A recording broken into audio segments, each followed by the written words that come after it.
Programming हमने करी थी, कोडिंग वाला जो पार्ट अभी तक हमने किया था, ये एक्चुअल में लॉजिकल प्रोग्रामिंग नहीं थी। ठीक है, लॉजिकल प्रोग्रामिंग का मीनिंग क्या रहता है कि जहाँ हमारा कोई कंसेप्ट यूज हो रहा हो, कोई लॉजिक यूज हो रहा हो, मैथमेटिकल कैलकुलेशन यूज हो रही हो, क्योंकि बिना मैथमेटिक्स के लॉजिक्स नहीं बन सकते हैं। ठीक है, बहुत ऐसा भी नहीं कि बहुत ज़्यादा हाई लेवल की मैथमेटिक्स यूज होती है, ऐसा नहीं है। एक सिंपल नॉर्मल लेवल की ही मैथमेटिक्स हमारी वहाँ पे यूज होती है। उसी की बेसिस में लॉजिक्स हमारे बनते हैं, कंसेप्ट बनते हैं। इस टाइप के जो प्रोग्राम थे अभी तक हमने नहीं बनाए। ठीक है, और HTML के अंदर, CSS के अंदर आपने देखा होगा प्रॉपर्टीज का हमने यूज करा है, टैग्स का हमने यूज किया था। वो एक सिंपल तरह की प्रोग्रामिंग होती है जिससे मार्कअप लैंग्वेज बोला जाता है। अब जो हम करेंगे यहाँ पे, बनाएंगे एप्लीकेशंस डेवलप करना सीखेंगे। एक तरह की छोटी एप्लीकेशंस ही होती हैं। ठीक है, हमने एक ऐसा प्रोग्राम बना दिया कि जो 2 नंबर्स को ऐड कर पा रहा है। कोई भी नंबर यूजर एंटर करे, 2 नंबर उसको ऐड कर देगा, 3 नंबर को ऐड कर देगा। ठीक है, ऐसा कोई प्रोग्राम हम बनाएंगे यहाँ पे जो कंडीशन बेस्ड प्रोग्राम होगा, कि कंडीशन के अकॉर्डिंग वो वर्क करेगा। कि हमने ये कंडीशन दी है, वहाँ पे अगर यूजर ये कंडीशन के अकॉर्डिंग वैल्यू एंटर कर रहा है तो आउटपुट आएगा, नहीं तो नहीं आएगा, या कोई दूसरा आउटपुट हमें दिखाएगा। इस तरह से कंडीशन बेस्ड प्रोग्राम बनेंगे हमारे। ठीक है, तो ये सब काम किस में होगा, कैसे होगा, ये मैं आप लोगों को बता रहा हूँ। तो आज का जो हमारा मॉड्यूल है, जो हम स्टार्ट करने जा रहे हैं, उसका नाम है डॉट नेट। ठीक है, तो डॉट नेट होता क्या है एक्चुअल में? ये एक तरह का फ्रेमवर्क होता है। ठीक है, इसे हम कहते हैं फ्रेमवर्क। तो ये फ्रेमवर्क करता क्या है? ये हमें ऐसा प्लेटफॉर्म प्रोवाइड करता है जिसमें हम डिफरेंट लैंग्वेजेस को रन कर सकें। रन करके उनके बेसिस में या उनके बेस में कोई एप्लीकेशन हम डेवलप कर सकें। तो एक ऐसा फ्रेमवर्क है, ठीक है, जो हमें एक प्लेटफॉर्म प्रोवाइड करता है। प्रोवाइड्स अ प्लेटफॉर्म, ये आप कह सकते हो। ठीक है, provides a platform to run different programming languages. ठीक है, डिफरेंट प्रोग्रामिंग लैंग्वेजेस को रन करने के लिए हमें एक प्लेटफॉर्म प्रोवाइड करता है। ठीक है, कौन कौन सी? फॉर एग्जांपल जैसे इसमें हम एक पढ़ेंगे लैंग्वेज VB, विजुअल बेसिक। ठीक है, एक लैंग्वेज हम इसमें पढ़ेंगे सी शार्प। इसका प्रोनाउंसिएशन होता है सी शार्प, सी हैश नहीं बोला जाता है। 2 लैंग्वेजेस आपके सिलेबस में होती हैं, विजुअल बेसिक और सी शार्प। तो जब डॉट नेट के अंदर इनको चलाया जाता है तो इनको VB dot net, visual basic dot net और सी शार्प डॉट नेट बोला जाता है। ठीक है, तो जब इनको इस प्लेटफॉर्म के अंदर चलाया जाता है, रन किया जाता है, इनमें जब वर्किंग की जाती है। ठीक है, क्लियर है?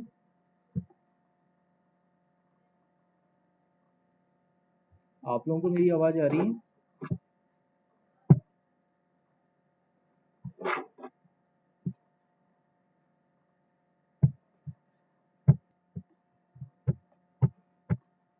अच्छा देखिए, जैसे मैं बता रहा था, अभी हम यहाँ पे जो मॉड्यूल पढ़ने जा रहे हैं इसका नाम है डॉट नेट।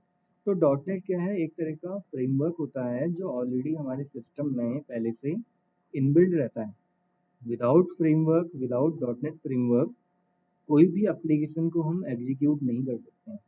चाहे कोई भी एप्लीकेशन मैं यहाँ पे रन कर रहा हूँ, ब्राउजर हो, ठीक है, या ऑफिस हो, MS वर्ड हो, कुछ भी हो, गेम हो इवन चाहे, ठीक है, या किसी भी तरह की वर्किंग हो, सारा का सारा यहाँ पे जो भी हम काम करते हैं एक्चुअल में एप्लीकेशन के फॉर्म में ही तो होता है सारा। तो उस एप्लीकेशन को रन करने के लिए हमारे पास यहाँ पे एक फ्रेमवर्क रिक्वायर्ड होता है जिसे हम डॉट नेट फ्रेमवर्क कहते हैं। ठीक है, तो यही हेल्प करता है, सारी एप्लीकेशंस को असिस्ट करता है एक तरह से रन करने में। ठीक है, तो एक तरह का प्लेटफॉर्म है जो हमें डिफरेंट प्रोग्रामिंग लैंग्वेजेस को रन करने में हेल्प करता है, सपोर्ट करता है। ठीक है, कौन कौन सी लैंग्वेजेस इसके अंदर हम पढ़ेंगे? एक मैंने आपको बताया विजुअल बेसिक, और दूसरी हम इसके अंदर पढ़ेंगे सी शार्प। ठीक है, सी हैश इसको डिनोट किया जाता है, बट एक्चुअल में इसका जो प्रोनाउंसिएशन होता है सी शार्प होता है। ठीक है। तो विजुअल बेसिक और सी शार्प अगर हम इसके अंदर पढ़ते हैं तो उसको किस फॉर्म में डिनोट किया जाता है, वीबी dot net and, hello,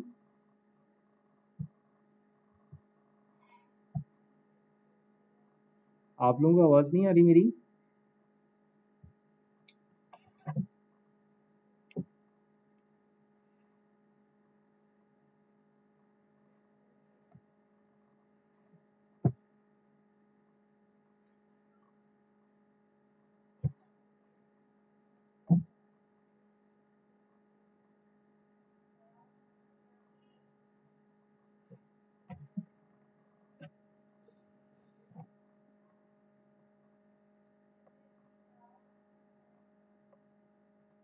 hello, आवाज़ आ रही मेरी आप लोगों को अभी?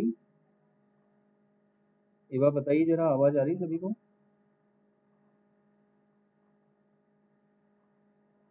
हेलो,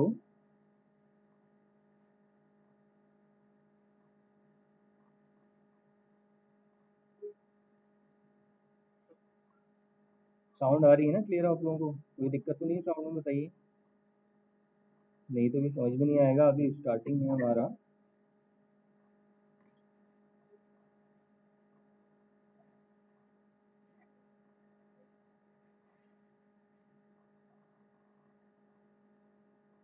अभी तक जो बताया है वो क्लियर है आप लोगों को?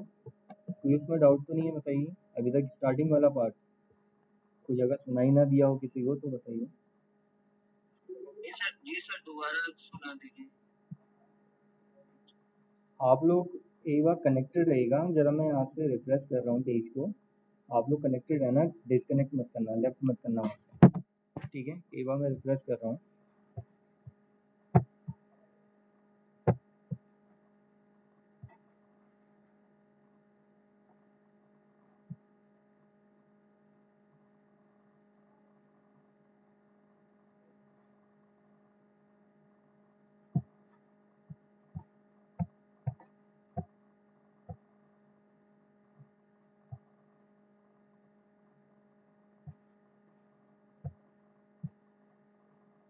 हेलो, आप देखिए, आप थोड़ा ठीक आ रही सही साउंड?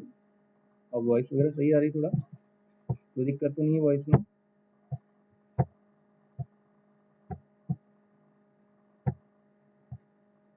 स्क्रीन आ रही है आप लोगों के सामने?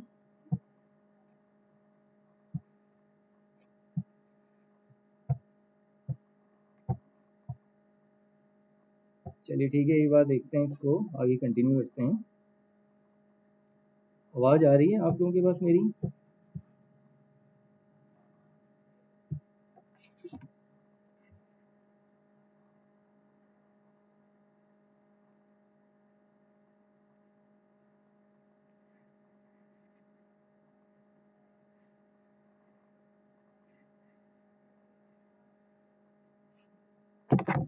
हेलो, हाँ, वॉइस आ रही सभी को? चलिए एक बार दोबारा से मैं बता रहा हूँ, देख लीजिएगा। वो एक्चुअल में नेट डिस्कनेक्ट हो जा रहा है बार बार, तो उसकी वजह से दिक्कत आ रही है। अब देखिए, अभी हमारा जो नया मॉड्यूल स्टार्ट होने जा रहा है डॉट नेट। तो डॉट नेट एक्चुअल में है क्या? जैसे मैंने आपको बताया था, एक तरह का फ्रेमवर्क है, ठीक है? तो ये फ्रेमवर्क का वर्क क्या होता है? किसी भी एप्लीकेशन को एग्जीक्यूटेबल बनाना। एक्चुअल में जो डॉट नेट फ्रेमवर्क है हमारे सिस्टम में इनबिल्ट रहता है।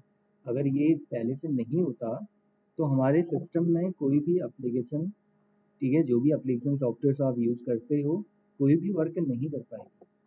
जितनी भी एग्जीक्यूटेबल फाइल्स होती हैं हमारी, ये डॉट नेट फ्रेमवर्क की हेल्प से ही रन करती हैं, ठीक है? तो ये बहुत ज़्यादा एक इम्पॉर्टेंट कंपोनेंट होता है हमारे सिस्टम के लिए, इसीलिए पहले से ऑपरेटिंग सिस्टम के साथ ही ये इंस्टॉल हो जाता है, ठीक है? अब अगर हम डॉट नेट अलग से पढ़ रहे हैं तो उसमें क्या चीज़ हम पढ़ते हैं? डॉट नेट के अंदर हम प्रोग्रामिंग लैंग्वेजेस का कैसे यूज कर सकते हैं, कैसे उसका इम्प्लीमेंटेशन किया जा सकता है, ये चीज़ें हम सीखते हैं।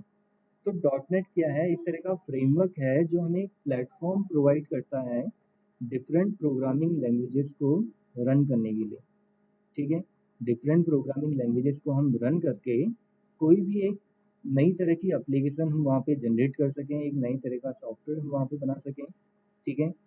तो ये डॉटनेट की हेल्प से हम कर सकते हैं। अब कौन कौन सी लैंग्वेजेस हमारे सिलेबस के अंदर रहती हैं जो आप इसके अंदर पढ़ोगे डॉटनेट में?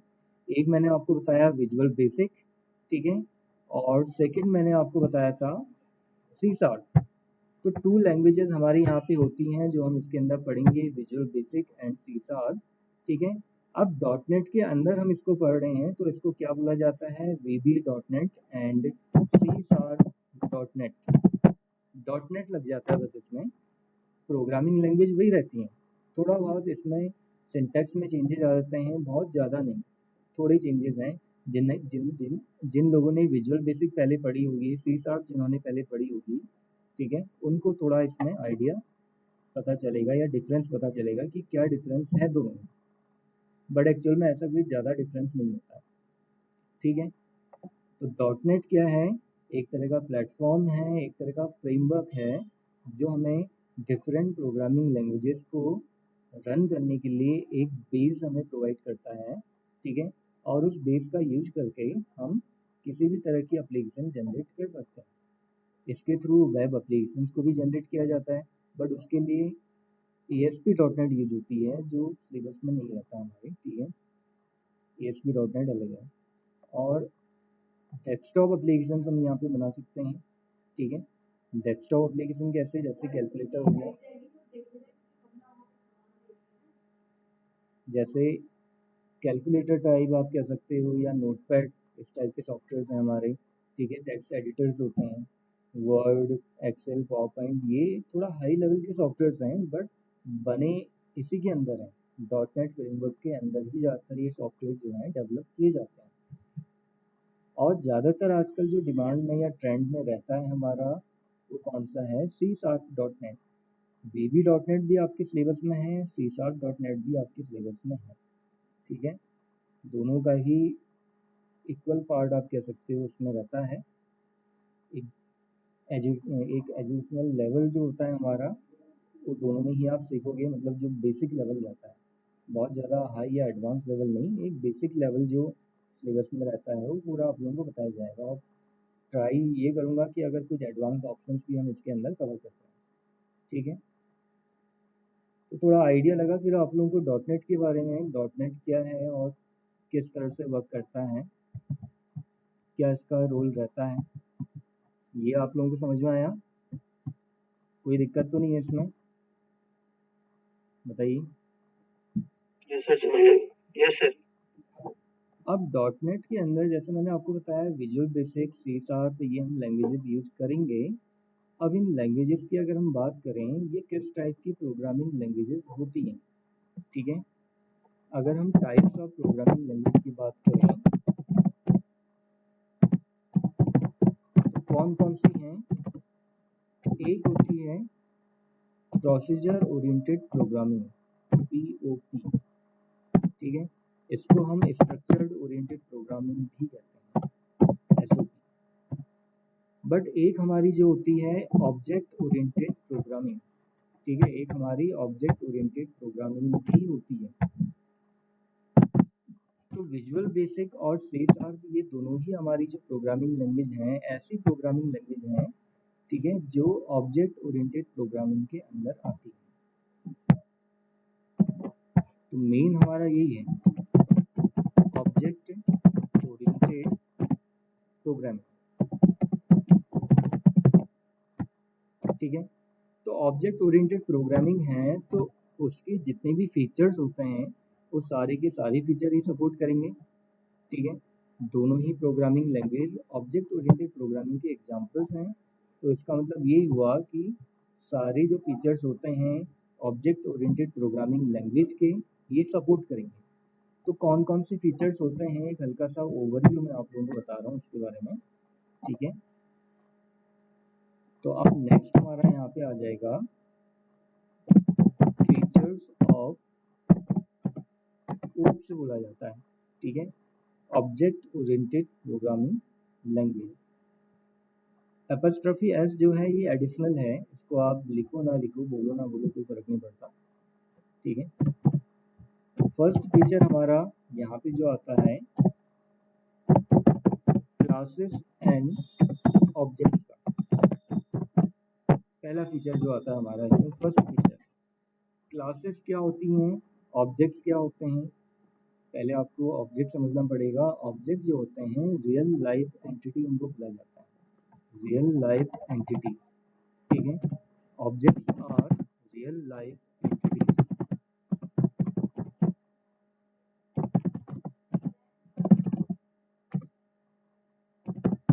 These are real life entities बोला जाता है, ठीक है।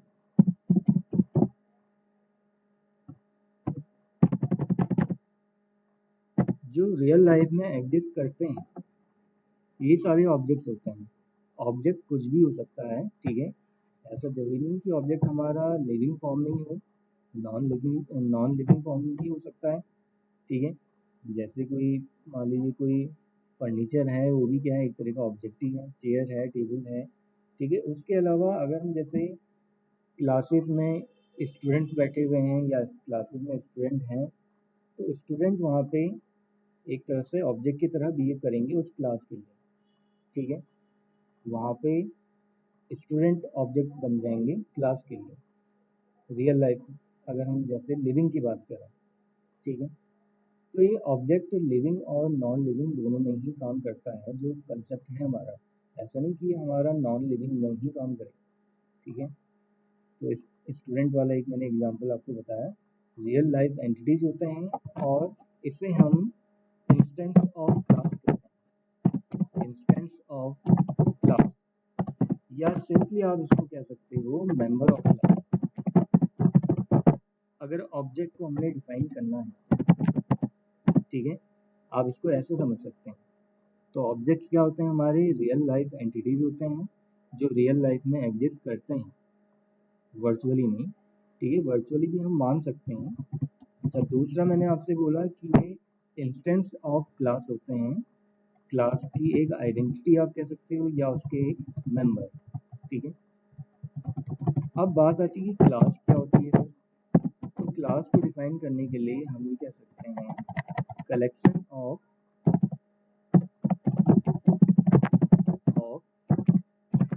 सिमिलर टाइप्स ऑफ ऑब्जेक्ट्स, ठीक है। सिमिलर टाइप्स के जो ऑब्जेक्ट्स होते हैं वो मिल के एक क्लास बनाते हैं, ठीक है। अब जैसे अगर आप नॉर्मली क्लास की बात ले लीजिए, 11th क्लास 12th क्लास जैसे हम बात करते हैं, तो सारे स्टूडेंट वहाँ पे 11th क्लास को ही बिलोंग करेंगे, 12th क्लास को ही बिलोंग करेंगे, एक पर्टिकुलर क्लास को बिलोंग कर रहे हैं, सेम क्लास को बिलोंग कर रहे हैं, तो तब क्लास बोला जाएगा, ठीक है। और डिसिमिलर टाइप ऑफ ऑब्जेक्ट अगर वहाँ पे रहेंगे तो वो क्लास के अंदर नहीं आता, फिर वहाँ पे उसको क्लास नहीं बोला जाता है, क्योंकि क्लास की प्रॉपर डेफिनेशन ही यही होती है collection of similar types of objects, ठीक है। ये इसकी एक पर्टिकुलर डेफिनेशन होती है। कहीं भी अगर आप बुक्स में भी देखोगे और नेट से भी अगर आप सर्च करोगे तो यही डेफिनेशन आपको दिखाएगा, ठीक है। और चेंज होती रहती है डेफिनेशन, ऐसा नहीं है कि हमेशा फिक्स रहें, चेंज होती रहती हैं, हर कोई अपने वे में उसको डिस्क्राइब करता है क्लास को, ठीक है। डिफ़ॉल्ट हमारा यही है। इसके अलावा सेकंड फीचर की अगर हम बात करें, सेकंड फीचर हमारा यहाँ पे आता है पॉलीमॉर्फिज्म।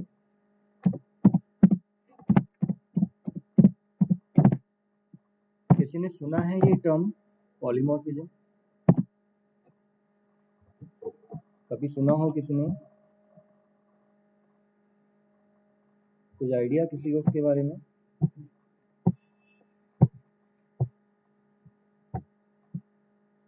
नहीं आइडिया। देखिए पॉलीमॉर्फिज्म का मीनिंग क्या है, पॉली मीन्स क्या होता है, मैनी, ठीक है। और मॉर्फ मतलब क्या होता है, मॉर्फ का मीनिंग क्या होता है, फॉर्म, ठीक है। तो सिंपली हम इसको डिफाइन कर सकते हैं, when any object exist in different forms,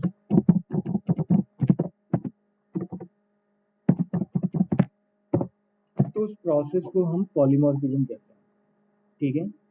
जब कोई भी ऑब्जेक्ट डिफरेंट फॉर्म्स में एग्जिस्ट करता है, सिंगल ऑब्जेक्ट की बात हो रही है कि कोई भी एक ऑब्जेक्ट है वो अलग अलग फॉर्म में एग्जिस्ट करता है, ठीक है, तो उस प्रोसेस को पॉलीमॉर्फिज्म कहते हैं।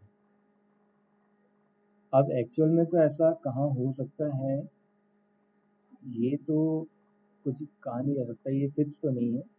इसका एक एग्जांपल हम ऐसे भी ले सकते हैं कि कोई एक पर्टिकुलर स्टूडेंट है, ठीक है, अब हो सकता है उनको कई सारी प्रोग्रामिंग लैंग्वेजेस आती हों, कि सी लैंग्वेज भी आती है, सी प्लस प्लस भी आती है, तो एक तरह से वहाँ पे डिफरेंट फॉर्म में एग्जिस्ट तो नहीं कर रहा है, ठीक है, डिफरेंट फॉर्म में एग्जिस्ट तो नहीं कर रहा है, but different programming languages form उनको आती हैं, ठीक है, एक ऑब्जेक्ट है, उनको डिफरेंट प्रोग्रामिंग लैंग्वेजेस आती हैं। तो ये भी एक तरह का आप ये समझो कि पॉलीमॉर्फिज्म का ही एग्जांपल है। एक परफेक्ट एग्जांपल तो नहीं कह सकते, परफेक्ट एग्जांपल बाद में आएगा, अभी नहीं। अभी तो एक सिंपल मैं आपको यहाँ पे एक कंसेप्ट समझा रहा हूँ कि पॉलीमॉर्फिज्म होता क्या है। जब कोई भी ऑब्जेक्ट डिफरेंट फॉर्म में एग्जिस्ट करता है तो उस प्रोसेस को ही हम पॉलीमॉर्फिज्म कहते हैं। अब पॉलीमॉर्फिज्म हमारा टू वे में होता है, कौन कौन से? फर्स्ट पार्ट है इसका ओवरलोडिंग, फर्स्ट पार्ट। और ओवरलोडिंग हमारी जो होती है फंक्शन के केस में होती है, फंक्शन ओवरलोडिंग कहते हैं उसे हम, ठीक है, विदाउट फंक्शन ओवरलोडिंग नहीं होती। ऐसे ही नेक्स्ट इसमें एक और आता है ओवरराइडिंग, ठीक है। तो कुछ ऐसे कंसेप्ट हैं जिनके प्रोग्राम हमें बनाने की जरूरत पड़ती है, और ज़्यादातर इसमें जो कंसेप्ट हैं, जो फीचर्स मैं आपको बता रहा हूँ, ये ऑलरेडी इसमें यूज हो जाते हैं, ऑलरेडी इसमें यूज रहते हैं पहले से, हमें इनके लिए अलग से प्रोग्राम बनाने की जरूरत नहीं पड़ती है। अदर लैंग्वेजेस में प्रोग्राम बनाने की जरूरत पड़ती है, यहाँ ऐसी हमें जरूरत नहीं पड़ेगी। ये भी फंक्शंस के केस में होता है। अब फंक्शन ओवरलोडिंग की अगर हम बात करें तो इस कंडीशन में होता क्या है, function name same but parameters are different. और फंक्शन ओवरराइडिंग की अगर हम बात करें तो इसमें क्या होता है, function name and parameters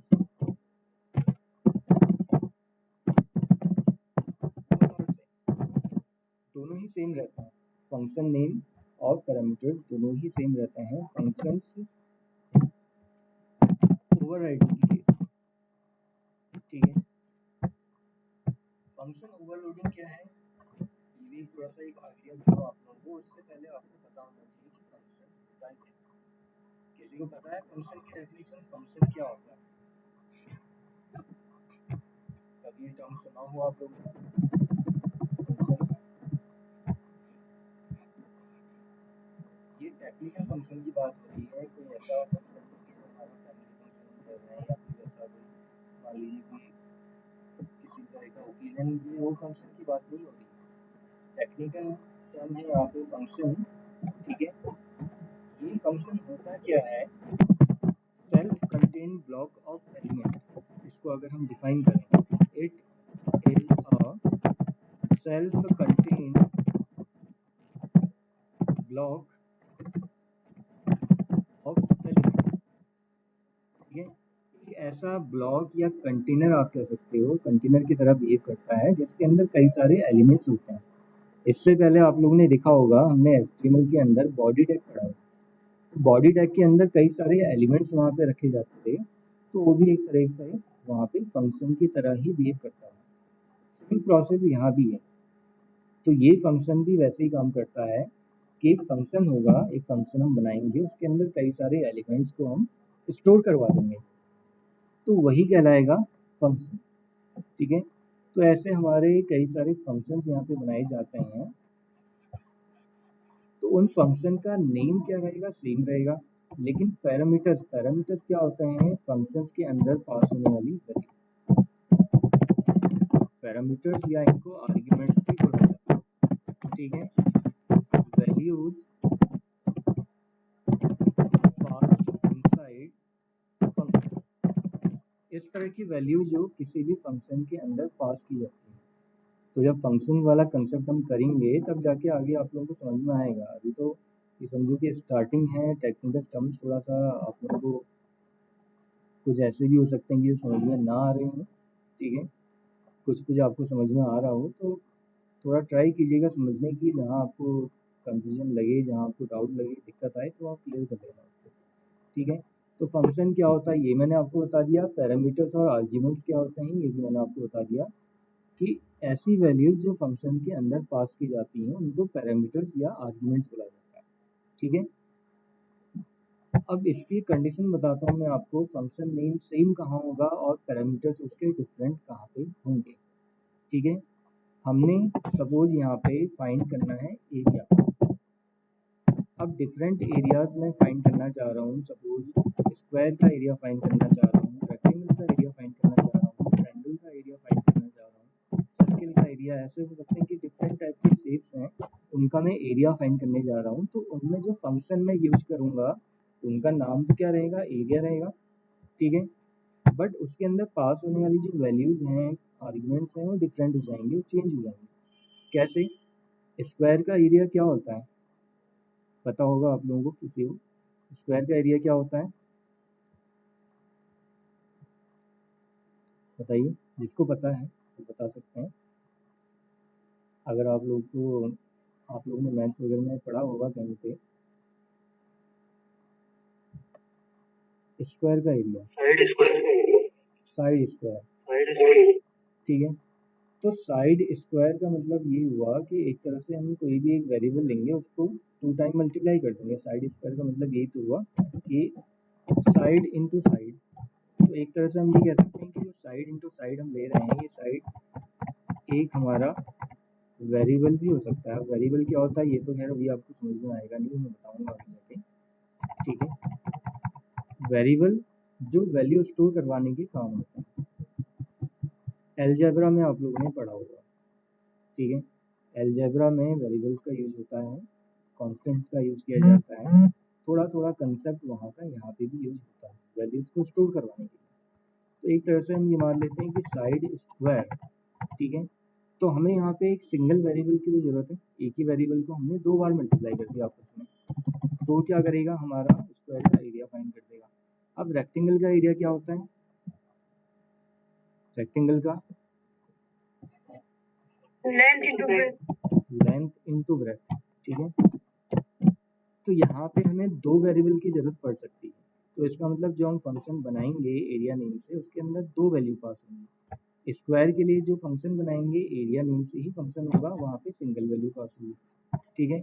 triangle की अगर हम बात करें तो ट्रायंगल का area half base into height, ये ट्रायंगल हमारा राइट एंगल ट्रायंगल की बात कर रहा हूँ, क्योंकि उसमें ट्रायंगल की भी कई सारे एरियाज पॉसिबल हैं अलग अलग ट्रायंगल के हिसाब से।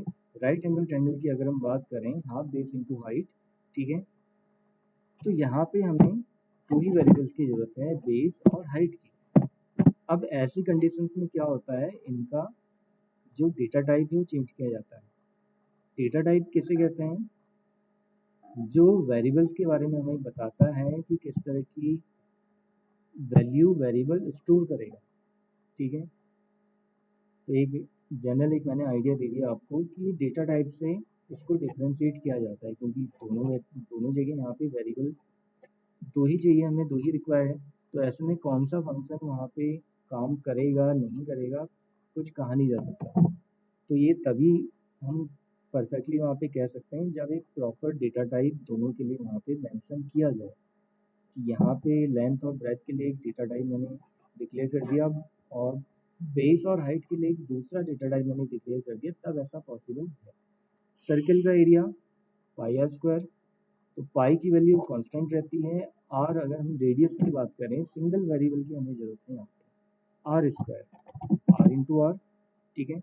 पाई तो चलिए कांस्टेंट वैल्यू है वो तो रहेगा, सिंगल वेरिएबल की जरूरत है हमें यहाँ पे भी, और सिंगल वेरिएबल की जरूरत हमें स्क्वायर की कंडीशन में भी थी। तो यहाँ पे भी क्या होगा, दोनों का डेटा टाइप चेंज किया जाएगा, ठीक है। तब जाके ये दोनों फंक्शन मेरे डिफरेंशिएट हो पाएंगे। तो ऐसे कंडीशंस में आप देख रहे होगे फंक्शन का नेम एरिया ही हम लिखेंगे वहाँ पे, बट उसके अंदर पास होने वाली जो वैल्यूज हैं उनको हम चेंज करेंगे, उनमें चेंजेस आएंगे, ठीक है। कभी हम सिंगल वैल्यू पास करेंगे, कभी हम 2 वैल्यूज पास करेंगे, कभी 3 वैल्यू पास करने की जरूरत पड़ सकती है। ऐसी कंडीशन भी आ सकती है कि जहाँ पे हमें दो वेरिएबल ही पास करने हैं। जैसे आप देख रहे होगे लेंथ ऑफ ब्रेथ वाली केस में और बेस और हाइट में। रेक्टेंगल और स्क्वायर का एरिया वाला जो कंडीशन आ रही थी यहाँ पे, और सर्किल का एरिया यहाँ पे, सिंगल वेरिएबल की जरूरत पड़ी है। तो इसको कैसे डिफ्रेंशिएट किया जाता है इनके डेटा टाइप से, ठीक है। तो अब बात जैसे आई गई है वेरिएबल्स और डेटा टाइप्स की, तो ये होते ही क्या है ये भी आपको समझा देता हूँ, ठीक है। ये फीचर्स से थोड़ा एक अलग कंसेप्ट है। अब वैसे तो पहले फीचर्स पढ़ाए जाते हैं तब जाके इनके बारे में बताया जाता है, बट ये सारी कंसेप्ट हमारे आप देख रहे होगे पॉलीमॉर्फिज्म के अंदर ही कवर हो जाएगा, जिससे कि थोड़ा आप लोगों को भी आइडिया लग जाए कि वेरिएबल्स क्या होते हैं, डेटा टाइप्स क्या होते हैं, ठीक है। वेरिएबल्स की अगर हम बात करें, इसे हम कहते हैं named storage location. Named storage location, ठीक है,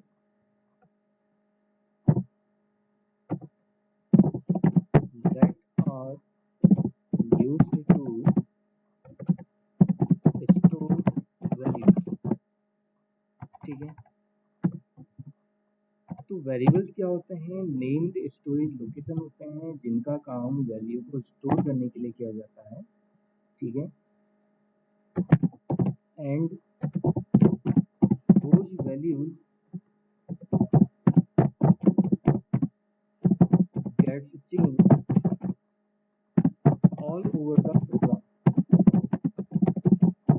तो वेरिएबल्स क्या हैं जिनकी वैल्यू चेंज भी होते रहती है, ठीक है। एक काम तो इनका क्या है, वैल्यूज को स्टोर करवाना, लेकिन ऐसा हम कंपलसरी या मैंडेटरी नहीं कह सकते हैं कि उसकी वैल्यू हमेशा फिक्स रहेगी, ठीक है। पॉसिबली ये है, पॉसिबिलिटी तो यही रहती है कि उसकी वैल्यू चेंज होती रहती है, जब भी ऐसी ज़रूरत पड़े तब वहाँ पे उसकी वैल्यू चेंज हो जाएगी। तो यही वेरिएबल्स होते हैं, ठीक है। और यही सेम कंसेप्ट या थोड़ा इसी टाइप की डेफिनेशन अगर आप लोग ने अलजेब्रा पढ़ा हुआ है तो वहाँ भी आपने सीखी होगी, ठीक है। वेरिएबल्स क्या होते हैं जिनकी वैल्यू चेंज होती रहती है। तो उसको प्रॉपर अगर हम डिफाइन करना चाहते हैं, प्रॉपर डेफिनेशन उसकी यही होगी कि इसको हम नेम्ड स्टोरेज लोकेशन कहते हैं। एक तरह की एक ऐसी स्टोरेज लोकेशन जहाँ पे किसी भी तरह की वैल्यूज को स्टोर किया जा सकता है, ठीक है। इसी की तरह एक आते हैं कॉन्स्टेंट्स।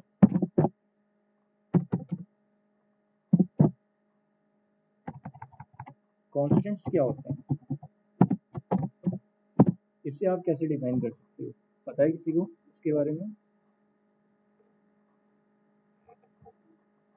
जो फिक्सर है। अच्छा, जो फिक्स रहे मतलब होते क्या है एक्चुअल में? वो तो आप ठीक बता रहे हो कि जो फिक्स रहते हैं वो कांस्टेंट होता है, लेकिन होते ही क्या है?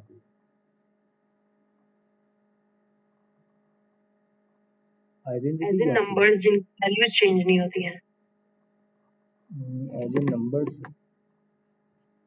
तो नंबर ही तो वैल्यू है उसकी। देखो ये भी एक तरह की वेरिएबल्स ही होता है। These are also variables whose value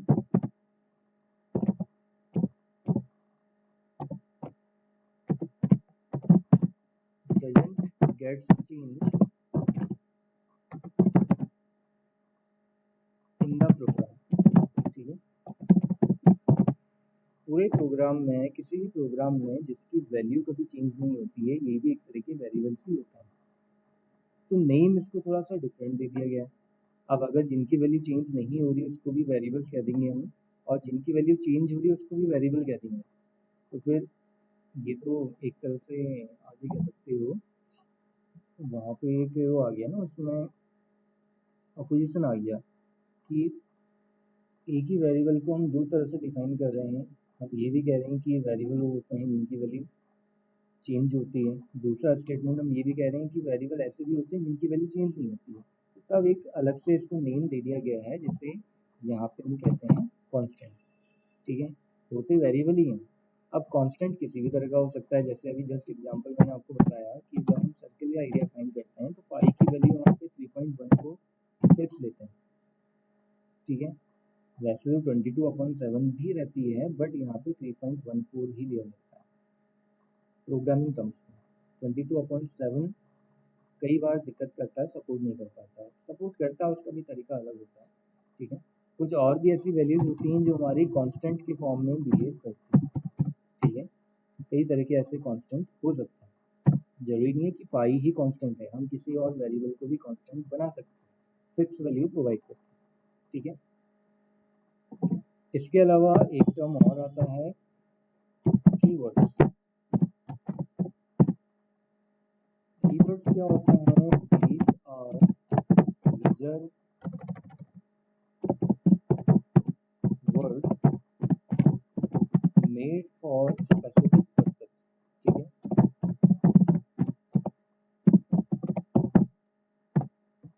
तो कीवर्ड्स क्या होते हैं? ये कुछ ऐसे वर्ड्स होते हैं जो रिजर्व होते हैं पहले से। रिजर्व का मतलब एक तरह से ये भी आप कह सकते हो जो प्री डिफाइंड होता है, ठीक है। दोज आर ऑलरेडी डिफाइंड,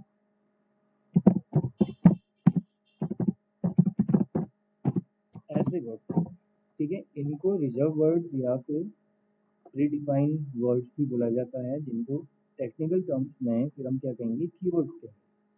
तो ऐसे कई सारे कीवर्ड्स हम यहाँ पे यूज करेंगे डॉटनेट के अंदर, चाहे वो वीबी डॉटनेट हो या सी शार्प डॉटनेट हो, ठीक है। तो जिनका अपना एक स्पेसिफिक वर्क है।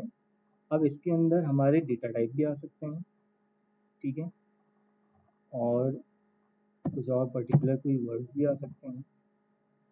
तो ये जब मैं आपको प्रैक्टिकल करवाऊंगा तभी इसके बारे में थोड़ा सा और डिटेल में बताऊंगा कि ये कीवर्ड्स हैं करके, तब आपको थोड़ा समझ में आएगा। अभी ऐसे पता नहीं चलेगा कि कीवर्ड्स हैं क्या। बस एक डेफिनेशन आप समझ लीजिए कि कीवर्ड्स होते क्या हैं। ऐसे रिजर्व वर्ड्स होते हैं जिनके बारे में पहले से डिफाइन किया गया है कि वो क्या काम करेंगे, उनका क्या वर्क रहेगा, ठीक है। तो उनको अगर हम प्रोग्राम में यूज करते हैं या कैसे करना है, वो तरीका आप लोगों को प्रोग्रामिंग जब करेंगे तब बताया जाएगा, ठीक है। एक मैंने आपको टर्म बताया था डेटा टाइप्स, बहुत टाइम से हम कह रहे हैं डेटा टाइप, डेटा टाइप का होता क्या है ये भी आपको बता देता हूँ, ठीक है। इसको हम कह सकते हैं दैट टेल्स अबाउट डेटा। अब डेटा के बारे में हमें कैसे बताएगा? डेटा टाइप्स क्या होते हैं? डेटा के टाइप्स के बारे में बताते हैं। That tells about the type of data to be stored inside variable, ठीक है। तो एक तरह की आप ये कह सकते हो आइडेंटिटी प्रोवाइड करवाएगा कि कोई भी वेरिएबल हमारा किस तरह की वैल्यू स्टोर कर सकता है या कंटेन करेगा, ठीक है। तो ये डेटा टाइप की हेल्प से ही आप कर सकते हैं। उससे ही हम बता सकते हैं कि हमने कोई वेरिएबल लिया है, डिक्लेयर किया है, वहाँ पे किस तरह की वैल्यू स्टोर करेगा, इंटीजर टाइप की होगी, कैरेक्टर टाइप की होगी, ठीक है। तो ये सब चीज़ें वहाँ पे आ जाएंगी। एक एग्जांपल तो मैंने बता ही दिया आपको कौन कौन सी डेटा टाइप हमारे सपोर्ट करते हैं। जैसे यहाँ पे इंटीजर हो गया, पॉजिटिव और नेगेटिव दोनों ही वैल्यू सपोर्ट करता है, ठीक है। कैरेक्टर हो सकता है यहाँ पे स्ट्रिंग फॉर्म में, डबल यहाँ पे यूज होता है, एक फ्लोटिंग पॉइंट वैल्यूज स्टोर करवा सकते हो आप, पॉइंट वैल्यूज जो होती हैं, ठीक है। और भी कई सारे हैं। तो ये सब डेटा टाइप्स हमारे यहाँ पे सपोर्ट करेंगे, ठीक है। जो ये बताएंगे कि कोई भी वेरिएबल हमारा किस तरह की वैल्यू कंटेन करेगा, स्टोर करवाएगा, इंटीजर टाइप की करवाएगा या कैरेक्टर टाइप की वैल्यू होगी, या पॉइंट वैल्यू भी पॉसिबल है, पॉसिबल हो सकता है पॉइंट वैल्यू भी स्टोर करवा रहा हो, ठीक है। तो ये हमें इससे पता चलेगा, ठीक है। तो इतना तो क्लियर है ना आप लोगों को जो भी मैंने बताया है अभी। अब आप बताइए कि इसमें से कोई अगर आपको डाउट है तो फिर मैं आगे बताता हूँ, आपको इसको समझाता हूँ, क्लियर करता हूँ। एसओपी मैंने आपको बताया था स्ट्रक्चर्ड ओरिएंटेड प्रोग्राम। ओरिएंटेड का मतलब होता है बेस्ड, स्ट्रक्चर बेस्ड प्रोग्रामिंग जो होती है हमारी वो कहलाती है एसओपी या पीओपी। इसको हम प्रोसीजर ओरिएंटेड प्रोग्रामिंग भी कहते हैं, ठीक है।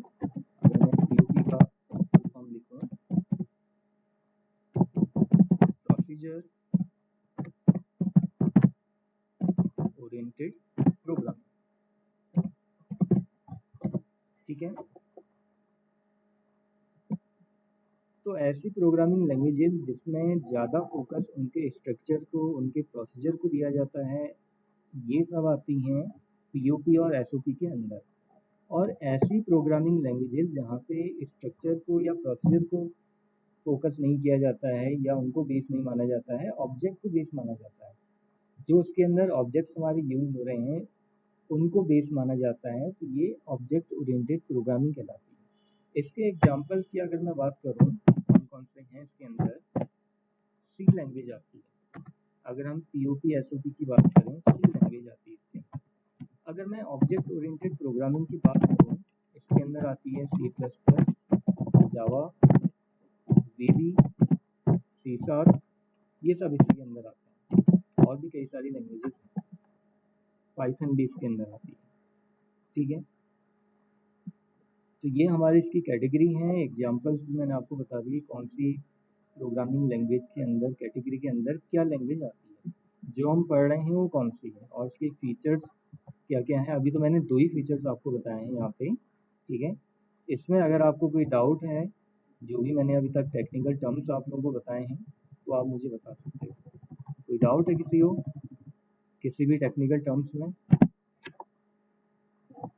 बताइए। क्लियर है सभी को अभी तक जितना बताया मैंने? अब देखिए, अगर मैं वेरिएबल्स की बात करूं तो यहाँ पे वेरिएबल्स हमारे 2 टाइप्स के होते हैं। There are 2 types of variables. पहला वेरिएबल आता है इसमें ग्लोबल वेरिएबल, दूसरा इसके अंदर आता है लोकल वेरिएबल। ठीक है, global variable declared outside of any block और रेंज। ऐसे वेरिएबल जिनको किसी पर्टिकुलर ब्लॉक या रेंज के बाहर डिक्लेयर किया जाता है, मतलब उनकी कोई रेंज नहीं होती है। ठीक है, उनको कहीं भी हम डिक्लेयर कर सकते हैं, लेकिन किसी ब्लॉक के अंदर नहीं होनी चाहिए, उस ब्लॉक के बाहर होनी चाहिए, उस पर्टिकुलर रेंज से बाहर होनी चाहिए। तो इसका फ़ायदा क्या होगा, उन वेरिएबल का यूज हर कोई कर सकता है प्रोग्राम में। ठीक है, एनी ब्लॉक और function can use these types of variables. इस टाइप की वेरिएबल्स का यूज हर कोई कर सकता है। ठीक है, एक तरह से पब्लिक समझ लो इनको आप, कि कोई भी चीज़ अगर पब्लिक के लिए बनी हुई है तो पब्लिक तो हर कोई हुआ, कोई भी उसको यूज कर सकता है। ठीक है, और कुछ चीज़ें ऐसी हैं कि जो गवर्नमेंट वहाँ पे पब्लिक को ऑथोराइज नहीं करती है कि वहाँ की जो केवल गवर्नमेंट ऑफिशियल्स हैं वही उसको यूज कर सकते हैं। ठीक है, या केवल गवर्नमेंट के जो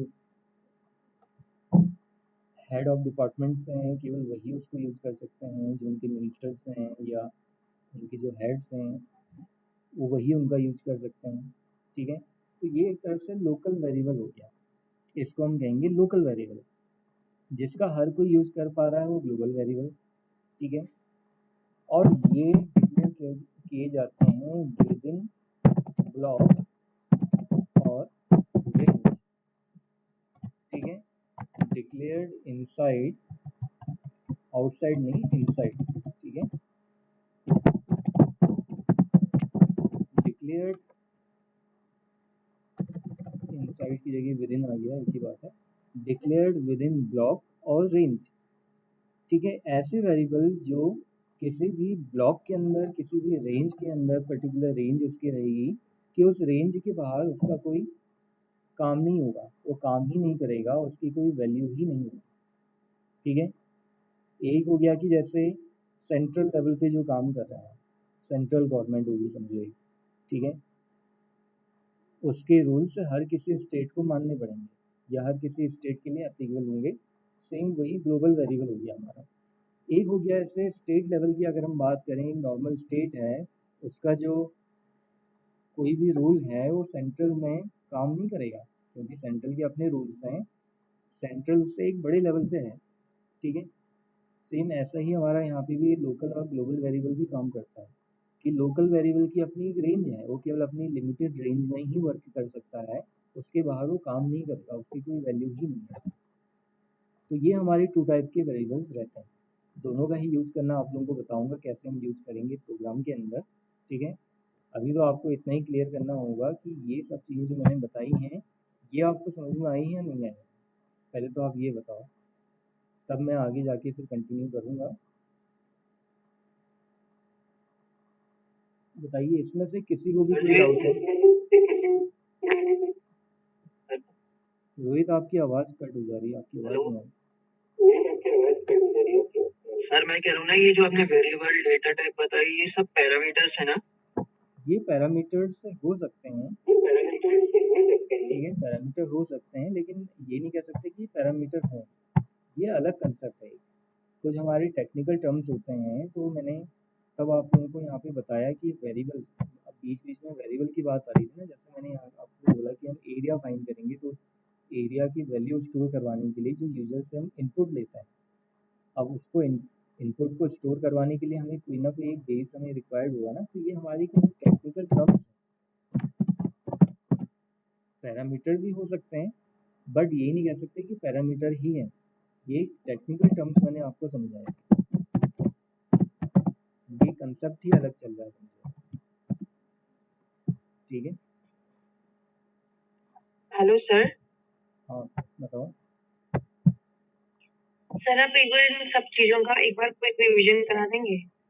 चलिए ठीक है, मैं एक बार बता रहा हूँ इसके बारे में, ठीक है। स्टार्ट मैंने बताया था आपको कि डॉट नेट के बारे में, डॉट नेट है क्या, कहाँ पे इसका बेनिफिट है, क्या इसका यूज है। डॉट नेट एक तरह का फ्रेमवर्क होता है, ठीक है। किसी भी एग्जीक्यूटिबल फाइल या कोई भी एप्लीकेशन प्रोग्राम है उसको चलाने के लिए, रन करने के लिए डॉट नेट फ्रेमवर्क की ज़रूरत हमें पड़ती है। विदाउट डॉट नेट फ्रेमवर्क हमारी कोई भी एप्लीकेशन आप कोई भी सिस्टम में इंस्टॉल करो काम ही नहीं कर पाएगी, ठीक है। तो ये हमारा पहले से इनबिल्ट आता है, इनबिल्ट का मतलब ये हुआ कि ऑलरेडी ये इंस्टॉल्ड रहता है, ऑपरेटिंग सिस्टम के साथ इंस्टॉल हो जाता है, आपको इंस्टॉल करने की ज़रूरत नहीं पड़ती। बट इसके हायर लेवल या जो इसके एडवांस लेवल्स होते हैं, एडवांस वर्जन्स की अगर हम बात करें, ये हमें इंस्टॉल करना पड़ता है, क्योंकि इसमें जो काम करने वाला सॉफ्टवेयर है, जिस सॉफ्टवेयर के अंदर हम काम करेंगे, उसके लिए dot net framework 3.5 version use किया जाता है, ठीक है। 3.5 मिनिमम, मैक्सिमम तो कितना भी आप कर सकते हो, बट 3.5 मिनिमम वहाँ पे इंस्टॉल होना चाहिए हमारे पास सिस्टम में, तो हमें करना पड़ता है अलग से। तो एक तरह का फ्रेमवर्क है जो हमें एक प्लेटफॉर्म, एक बेस हमें प्रोवाइड कर रहा है, जहाँ पे डिफरेंट प्रोग्रामिंग लैंग्वेजेस को भी हम रन कर सकते हैं, और केवल रन नहीं कर सकते, उसकी हेल्प से कोई ना कोई एप्लीकेशन या किसी भी तरह की एक डिफरेंट सी एप्लीकेशन हम वहाँ पे बना सकते हैं, जनरेट कर सकते हैं। कई तरह की एप्लीकेशन बनाना आप लोगों को यहाँ पे सिखाया जाएगा, एक आइडिया लगेगा कि आप लोगों को किस तरह से यहाँ पे सॉफ्टवेयर बनते हैं। इवन नोटपैड जो आपको ये दिखाई दे रहा है, इससे एडवांस फॉर्म नोटपैड आपको बताऊंगा कैसे बनता है। कैलकुलेटर, कैलकुलेटर अभी ओपन तो नहीं होगा मेरा, क्योंकि कुछ प्रॉब्लम आने की वजह से विंडो में ओपन नहीं हो पा रहा था, देखते हैं। हाँ ये देखिए, ये एरर आ जा रही है ना, कांट बी ओपन, कुछ और प्रॉब्लम आ रही है इसमें, विंडो की प्रॉब्लम है एक्चुअल में। तो ये जो कैलकुलेटर बना है ये भी डॉट नेट के अंदर बना हुआ है, किस तरह से बनेगा, कैसे, इस तरह की एप्लीकेशन हम यहाँ पे बनाना सीखेंगे, ठीक है। तो ये सब डॉट नेट ही हमें प्रोवाइड करता है। अब डॉट नेट के अंदर हम डिफरेंट लैंग्वेजेस को चला पा रहे हैं, रन कर पा रहे हैं, तो उसमें कौन कौन सी लैंग्वेजेस आती हैं, हम कौन सी पढ़ेंगे। एक मैंने आपको एक आइडिया दिया था कि विजुअल बेसिक उसके अंदर पढ़ेंगे हम, और सी शार्प लैंग्वेज उसके अंदर पढ़ेंगे। तो जब हम इसको डॉट नेट के अंदर इंटीग्रेट करते हैं तो इनका नाम चेंज हो जाता है। विजुअल बेसिक को फिर हम VB dot net, visual basic dot net के नाम से जानेंगे, और सी शार्प को फिर हम सी शार्प डॉट नेट के नाम से जानेंगे, ठीक है। तो ये नेम यहाँ पे इसके थोड़ा चेंज हो जाते हैं, हम खाली इसको सी शार्प नहीं कह सकते, सी sharp dot net, VB dot net, ठीक है, इस नाम से हम इनको जानेंगे। फिर मैंने आपको बताया था कि टाइप ऑफ प्रोग्रामिंग लैंग्वेजेस हमारी कौन कौन सी होती हैं, ठीक है। पहला मैंने आपको बताया कि इसमें एक प्रोसीजर ओरिएंटेड प्रोग्रामिंग होती है, एक इससे हम स्ट्रक्चर्ड ओरिएंटेड प्रोग्रामिंग लैंग्वेज भी कहते हैं, ठीक है। तो इसके अंदर कौन सी लैंग्वेज आती है? सी लैंग्वेज आती है, जिसमें पूरा फोकस स्ट्रक्चर में, उसके प्रोसीजर में किया जाता है। बट दूसरा जो हमने यहाँ पे सीखा है ऑब्जेक्ट ओरिएंटेड प्रोग्रामिंग, इसमें जो पूरा फोकस होता है या इसमें जो पूरा बेसिस होता है हमारा ऑब्जेक्ट के फॉर्म में, ऑब्जेक्ट के फॉर्म में ही सारे प्रोग्राम्स हमारे यहाँ पे बनते हैं। इसमें हर किसी एक एलिमेंट को ऑब्जेक्ट समझा जाता है, माना जाता है, एज ए ऑब्जेक्ट उसको ट्रीट किया जाता है, और हम ट्रीट नहीं करते हैं, मतलब ऑटोमेटिकली यहाँ पे जो भी हम जिसमें भी काम कर रहे हैं उस पर्टिकुलर लैंग्वेज में उस एलिमेंट को एज ए ऑब्जेक्ट ट्रीट किया जाएगा, ठीक है। इसके एग्जांपल्स बताए थे मैंने, सी प्लस प्लस लैंग्वेज है, जावा है, visual basic, C sharp, Python, कई सारी लैंग्वेजेस के अंदर आती हैं। अब फिर हमने यहाँ पे इसकी फीचर्स के बारे में पढ़ा था कि अगर कोई भी programming language object oriented programming language है तो ऑब्जेक्ट ओरिएंटेड प्रोग्रामिंग लैंग्वेज के फीचर्स वहाँ पे सपोर्ट करेगी, ठीक है। इसे हम ब्रैकेट में OOPL object oriented programming language भी कह सकते हैं, उसके फीचर सपोर्ट करेगी। तो पहला फीचर मैंने आपको बताया यहाँ पे क्लासेस एंड ऑब्जेक्ट। तो क्लासेस क्या होता है? क्लासेस को हम कैसे डिफाइन कर सकते हैं? Collection of similar types of objects, ठीक है। एक सिमिलर टाइप का जो कलेक्शन होगा हमारा ऑब्जेक्ट का, वही मिलके क्लास बनाएंगे। इस सिमिलर टाइप का जो हमारा ऑब्जेक्ट रहेगा या ऑब्जेक्ट्स रहेंगे, उनका जो कलेक्शन होगा उसे हम क्लास नहीं कह सकते, ठीक है। अब क्लास होता क्या है, ये भी एक मैंने बताया था आप लोगों को इसके बारे में, क्योंकि क्लासेस की अगर हम बात कर रहे हैं, सॉरी हाँ, क्लासेस की अगर हम बात कर रहे हैं तो ऑब्जेक्ट्स क्या होता है ये भी हमें पता होना चाहिए। तो ऑब्जेक्ट क्या है? रियल लाइफ एंटिटीज इसे बोला जाता है, या रियल लाइफ एंटिटी होता है।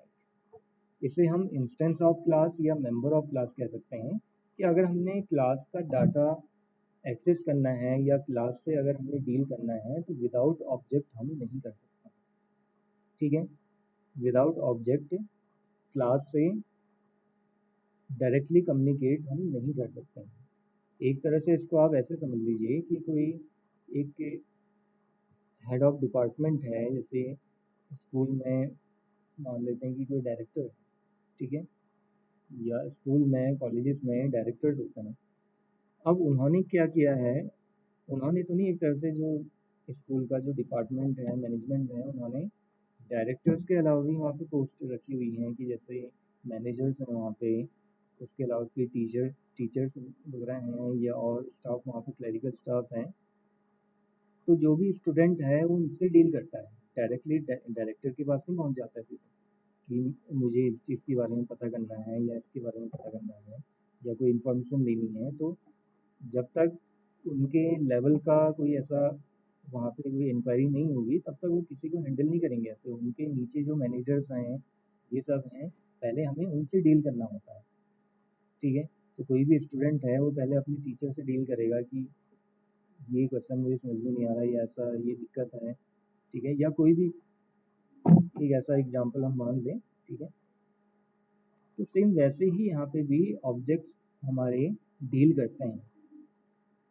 क्लासेस एक हमारा डायरेक्टर की तरह बिहेव कर रहा है, और ऑब्जेक्ट्स क्या हैं, उनके एक मैनेजर आप समझ लो, कि जब तक हम उनके मैनेजर से कांटेक्ट नहीं करेंगे तब तक हम उनसे नहीं मिल सकते। तो सेम ये कंडीशन हमारी क्लासेस में ऑब्जेक्ट्स में भी काम करती है, ठीक है। इस तरह से वहाँ पे हमारा ये प्रोसेस जो है बिहेव करता है। इसके अलावा फिर पॉलीमॉर्फिज्म मैंने आपको बताया सेकंड फीचर, क्योंकि अभी तक हमने दो ही फीचर पढ़े हैं यहाँ पे। सेकंड फीचर मैंने आपको बताया पॉलीमॉर्फिज्म, पॉली मतलब मैनी, और मॉर्फ का मतलब बताया था फॉर्म। कोई भी ऑब्जेक्ट, क्योंकि ऑब्जेक्ट हमारे कोई भी हो सकते हैं, किसी तरीके से हो सकता है, कोई भी फॉर्म में हो सकता है, ठीक है। कोई भी ऑब्जेक्ट हमारा डिफरेंट फॉर्म में अगर एग्जिस्ट करता है तो उस प्रोसेस को पॉलीमॉर्फिज्म बोला जाता है। तो इसका एक एग्जांपल भी मैंने आपको बताया कि अगर हमने यहाँ पे एक एरिया फाइंड करना है, एरिया यहाँ पे किस तरह से बिहेव कर रहा है, ऑब्जेक्ट की फॉर्म में बिहेव कर रहा है। अब मैंने एरिया फाइंड करना है स्क्वायर का, रेक्टेंगल का, ट्राइंगल का, सर्किल का, रोम्बस का, कोन का, कई सारे हमारे ऐसे एलिमेंट्स होते हैं, ठीक है। तो उन सब के लिए जो फंक्शन मैं यूज करूँगा एरिया नेम से यूज करूँगा, उसके पैरामीटर्स मेरे डिफरेंट होंगे, ठीक है। तो ये भी हमारा एक ओवरलोडिंग का एग्जाम्पल है, ठीक है। ओवरलोडिंग में क्या रहता है, फंक्शंस नेम हमारे सेम होते हैं, पैरामीटर्स वहाँ पे डिफरेंट होते हैं। कैसे डिफरेंट होते हैं वो भी मैंने आपको तरीका यहाँ पे बताया था कि जब उनका डेटा टाइप वहाँ पे डिफरेंट होगा, हम डिफरेंट डेटा टाइप्स वहाँ पे डिक्लेयर करेंगे हर किसी के लिए, तो ऑटोमेटिकली वो क्या होगा, उसके पैरामीटर्स डिफरेंट हो जाएंगे, तो वहाँ पे फिर दिक्कत ही नहीं आएगी हमें, ठीक है। ऑटोमेटिकली वो सारे डिफरेंट हो जाएंगे, तो हमारा फंक्शन प्रॉपरली वर्क करेगा, हर किसी के लिए फंक्शन काम करेगा वहाँ पे एरिया नेम से जो बनाया हमने। तो फंक्शन का नेम तो एरिया ही है बट पैरामीटर्स डिफरेंट है, तो इस प्रोसेस को हम ओवरलोडिंग कहते हैं। ओवरराइडिंग में क्या होता है, फंक्शन नेम भी सेम रहेगा, पैरामीटर्स भी सेम रहेंगे, तो ऐसे में एक फंक्शन दूसरे फंक्शन को रिप्लेस कर देता है। वैसे तो ये हमारा यूज यहाँ पे होता नहीं है, बट इसके अंदर एक कंसेप्ट है, वो मैंने आपको समझा दिया, ठीक है। ओवरराइडिंग होता ही है। फिर बात आई थी फंक्शन की। अब फंक्शन ओवरलोडिंग की अगर हम बात कर रहे हैं तो हमें ये भी पता होना चाहिए कि फंक्शन होता क्या है। तो फंक्शन मैंने आपको बताया, इसे हम कहते हैं self contained block of element. Self contained block of element एक ऐसा ब्लॉक या एक ऐसा कंटेनर जिसके अंदर और भी कई सारे एलिमेंट्स हमने स्टोर करके रखे हुए हैं या हम स्टोर करवा सकते हैं, तो उसे फंक्शन बोला जाता है, ठीक है। तो ऐसे कई सारे फंक्शंस हम यहाँ पे देखेंगे, इसके अंदर हमारे यूज होंगे, तो मैं बताऊंगा भी आपको कि हमारा फंक्शन है, ये हमारा कीवर्ड है, ये हमारा डेटा टाइप है। तो वो सब चीज़ें आपको तब वहाँ पे पता लगेंगी कि क्या होता है फंक्शन, कैसा दिखता है, किस तरह से वहाँ पे उसको डिक्लेयर किया जाता है, क्या तरीका है, ठीक है। फंक्शन के अंदर पास होने वाली जो वैल्यूज मैंने आपको बताई हैं उसे हम पैरामीटर्स या आर्ग्यूमेंट्स कहते हैं, ठीक है। फिर कुछ मैंने बेसिक टर्म्स आपको बताए थे जो हमारे टेक्निकल टर्म्स होते हैं, जैसे कि वेरिएबल्स क्या होता है। वेरिएबल एक तरह का नेम्ड स्टोरेज लोकेशन हम इसे कहते हैं, जिनका यूज वैल्यूज को स्टोर करने के लिए किया जाता है, ठीक है। जिनका यूज वैल्यूज को स्टोर करने के लिए किया जाता है उसे हम वेरिएबल्स कहते हैं। और जिनकी वैल्यू वेरी करती है, वेरी का मतलब वही हुआ चेंज होते रहती है ऑल ओवर द प्रोग्राम, ठीक है। टू टाइप के वेरिएबल्स हमारे होते हैं, कौन कौन से, ग्लोबल वेरिएबल और लोकल वेरिएबल, ठीक है। ग्लोबल वेरिएबल जो किसी भी रेंज से बाहर डिक्लेयर किए जाते हैं ग्लोबल वेरिएबल बोले जाते हैं, ठीक है। उनको ग्लोबल वेरिएबल कहा जाता है जो किसी भी पर्टिकुलर रेंज से बाहर होते हैं।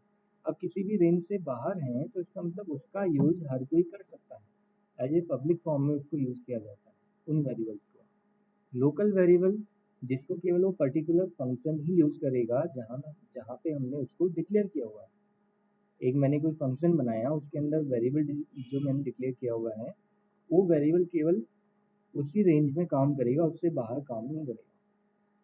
तो इसका तो प्रैक्टिकली आप लोगों को करके दिखाया जाएगा ग्लोबल और लोकल वेरिएबल कैसे होते हैं हमारे। कॉन्स्टेंट्स की बात करें फिर हम, तो कुछ ऐसी वैल्यू होती हैं जो हमें कांस्टेंट रखनी पड़ती हैं, ये भी क्या है, एक तरह के वेरिएबल्स ही होते हैं। एक ऐसे वेरिएबल जिनकी वैल्यू चेंज नहीं होती है प्रोग्राम के अंदर, ठीक है। तो उसे यहाँ पे क्या कह दिया, कांस्टेंट कह दिया। जैसे एग्जांपल बताया मैंने आपको, पाई, पाई की वैल्यू वही रहती है हमेशा, चेंज नहीं होती है, ठीक है। और ऐसा भी नहीं कि अपने हिसाब से हम वैल्यू चेंज करके रख रख लें इसकी, ऐसा भी पॉसिबल नहीं है, फिर प्रोग्राम ही गलत बन जाएगा हमारा। सॉफ्टवेयर हम कोई ऐसा बना रहे हैं कि जो सर्किल का एरिया फाइंड कर सकें। हम एक ऐसा सॉफ्टवेयर बना रहे हैं, मान लीजिए हम छोटे बच्चों के लिए, आजकल जैसे अब ऑनलाइन क्लासेस वगैरह चल रही हैं, तो किड्स के लिए हमने एक ऐसा कैलकुलेटर बनाना है कि जो एरिया फाइंड करे सर्किल का, रेक्टेंगल का, ट्रायंगल का, ऐसे कई सारे एरिया वो फाइंड करके दिखाए। तो अगर हम वैल्यू ही गलत डाल देंगे, अपने हिसाब से डाल देंगे, फिक्स वैल्यू नहीं रखेंगे, कांस्टेंट नहीं बनाएंगे, तो दिक्कत करेगा, फिर आंसर ही गलत आएगा। तो ऐसी कंडीशंस में हमें कांस्टेंट की ज़रूरत पड़ती है। कीवर्ड्स मैंने आपको बताया जो ऑलरेडी डिफाइंड वर्ड्स होते हैं, ठीक है। जो रिजर्व वर्ड्स होते हैं उनको कीवर्ड्स बोला जाता है, जिनका एक अपना स्पेसिफिक वर्क रहता है, अपना स्पेसिफिक टास्क रहता है, ठीक है। कई सारे कीवर्ड्स हमारे यूज होते हैं, उनमें से एक एग्जांपल डेटा टाइप भी है। डेटा टाइप भी हमारे कीवर्ड्स ही होते हैं एक तरह के, लेकिन डेटा टाइप एक्चुअल में होते क्या हैं, जो किसी भी डेटा के बारे में बताते हैं कि हमारा जो वेरिएबल है वो किस तरह की वैल्यू कंटेन करेगा, किस तरह की वैल्यू स्टोर करवाएगा। कैरेक्टर भी हो सकती है, ठीक है, कैरेक्टर के अलावा इंटीजर वैल्यू भी हो सकती है, या हो सकता है कि कोई और डिफरेंट टाइप की वहाँ पे वैल्यू वेरिएबल कंटेन कर सकता है, ठीक है। तो ये हमें डेटा टाइप से ही पता लगेगा। तो ये हो गए डेटा टाइप का। तो इतना क्लियर है, कोई दिक्कत है आप लोगों को इसमें तो बताइए। ये फाइल मैं आप लोगों को सेंड कर दूंगा, थोड़ा थ्योरेटिकल आप अपना प्रिपेयर करने के लिए, थ्योरेटिकल पार्ट जो है कॉपी में नोट डाउन करने के लिए आप लोग इसमें से कर सकते हैं। वैसे तो आप लोगों को मेरे ख्याल से बुक मिल गई है, बुक में दिया होगा ये सब चीज़ें, बट कई बार क्या होता है उसमें डिटेल में आपको चीज़ें गिवन नहीं होती हैं। तो डिटेल में तो फिर ये है कि आप लोगों को जब कोई बताएगा तभी पॉसिबल है। तो अब जितना पॉसिबल हो पाएगा डिटेलिंग में ही आप लोगों को पूरा मैं बताऊंगा, क्योंकि फर्स्ट टाइम प्रोग्रामिंग लैंग्वेज आप जब पढ़ रहे हो तो एक एक चीज़ आपको पता होनी चाहिए उसमें, ठीक है। कई बार कुछ एलिमेंट्स ऐसे भी रहते हैं कि जो खाली डिक्लेयर कर दिए होते हैं, जिनका वैसा कोई मोटिव नहीं होता है। कुछ ऐसे भी होते हैं जिनके बारे में बहुत ज़्यादा डिटेलिंग नहीं होती है, आप ये कह सकते हो। जिनके बारे में डिटेलिंग है, जिनके बारे में डिटेल में हमें जाना चाहिए, वो सारे मैं आपको वहाँ पे बताऊँगा किसका क्या यूज़ है, ठीक है। बाकी हमें फिर ज़्यादा डिटेल में जाने की ज़रूरत ही नहीं है। क्लियर है?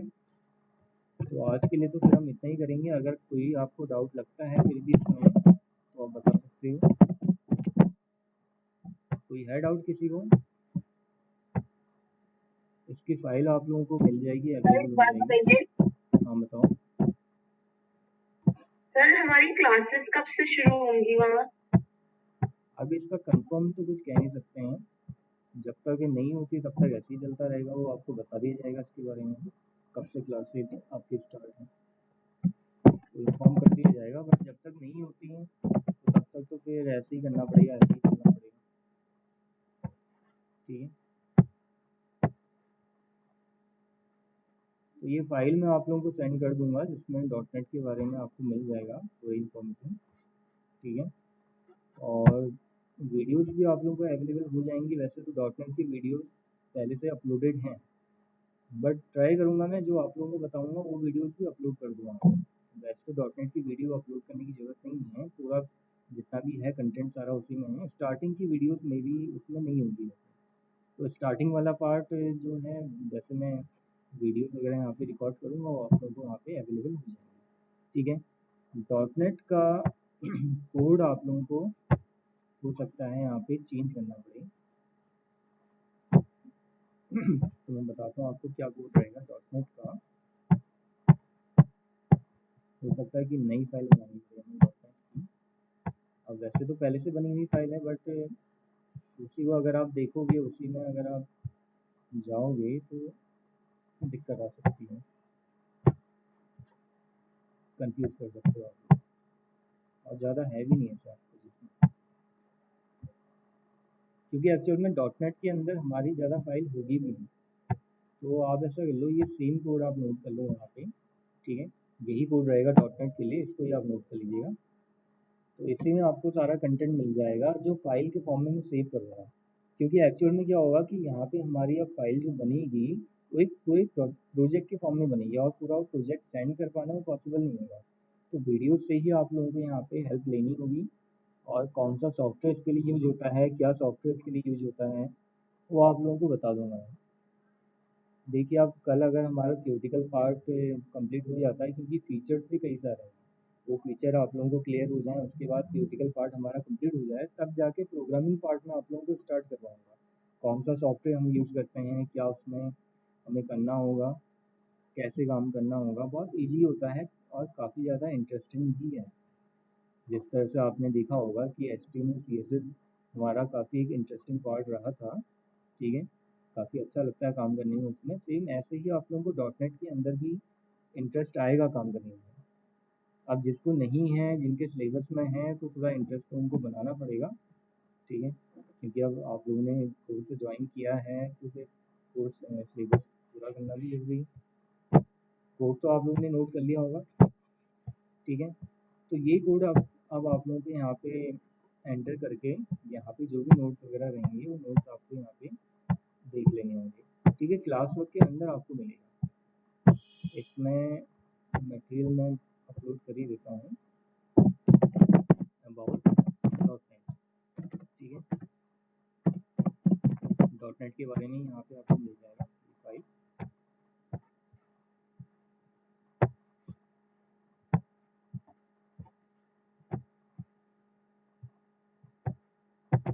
ठीक है, ये अपलोड भी हो गया, समझो आप, ज़्यादा टाइम लगता ही नहीं अपलोड वगैरह करने में, जी भी करता है।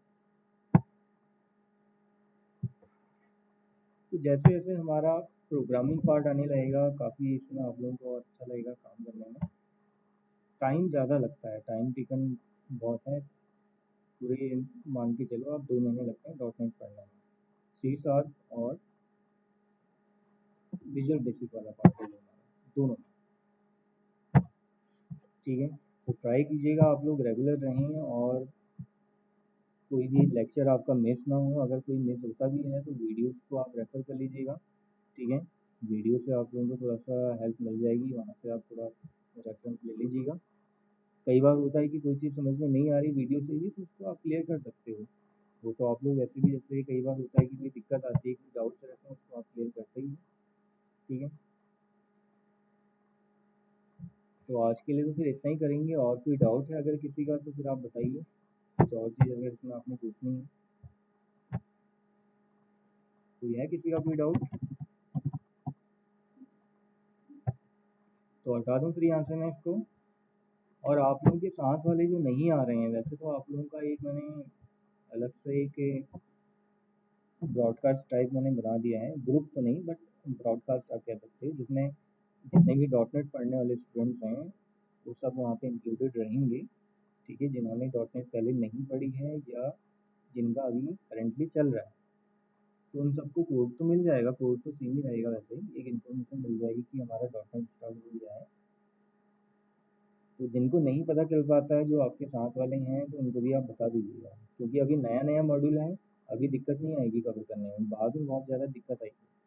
अगर ऐसा हो सोच रहे हैं कि हमारा ओपन होगा तब जाके हम करेंगे, तो तब तक तो हमारा काफ़ी ज़्यादा सिलेबस आगे बढ़ भी सकता है, फिर चीज़ें समझ में नहीं आती हैं, स्टार्टिंग वाला पोर्शन अगर मिस हो जाए हमारा। ठीक है, चलिए फिर आज के लिए इतना ही करेंगे, हटा दूँ मैं यहाँ से। ठीक है, कोई और डाउट तो नहीं है ना?